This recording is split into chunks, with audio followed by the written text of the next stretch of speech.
रक्तवर्णा मां सनिष्ठा गुडान्न प्रीत. ललिता सहस्रनामामध्ये गुडांना प्रीत मानसा असा देवीचा उल्लेख आहे. दक्षिण भारतात किंवा तिथल्या धाटणीच्या इथल्या मंदिरांमध्येही तुम्ही गुडांनाचा प्रसाद खाल्ला असेल. मनाला आल्हाददायक आणि अतिशय रुचकर हा गुडांना घरी कसा तयार करायचा ते पाहूयात. गुडांना करता 1 वाटी साधे रोजच्या वापरातले तांदूळ घ्यायचे. मी इथं वाडा कोलम घेतलाय. 2 वाट्या गूळ, 1 मध्यम आकाराचा नारळ पूर्ण खोवून घेतलाय. 3 वाट्या पाणी आणि 1 पळीभर तूपही घ्यायचं आहे. जाड बुडाच्या भांड्यात धुतलेले तांदूळ आणि पाणी घालायचं. तांदूळ शिजत ठेवायचे. पाण्याला उकळ आला की गॅसची आच मंद करायची, झाकण ठेवायचं नाही.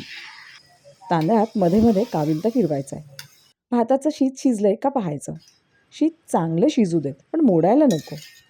पाणी सर्व आटलं आहे आणि आपला भातही चांगला शिजला आहे. आता या भातात गूळ घालायचा. गूळ छान मिक्स करायचा. गूळ वितळून मिश्रणातलं पाणी वाढतं. या गुळाच्या पाण्याला आटवायचं आहे. यामुळे गूळ भातात छान मुरतो.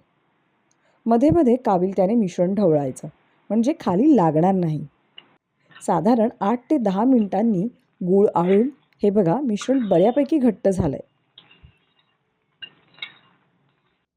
आता यात आपण खोवलेलं ताजं खोबरं घालून छान मिक्स करूयात.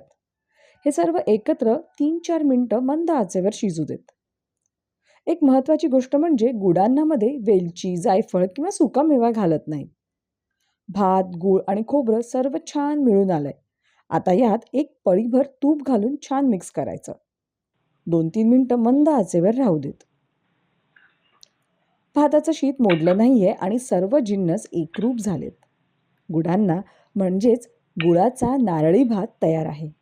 नैवेद्य किंवा गोडाचा पदार्थ म्हणूनही तुम्हाला हा गुडांना करता येईल.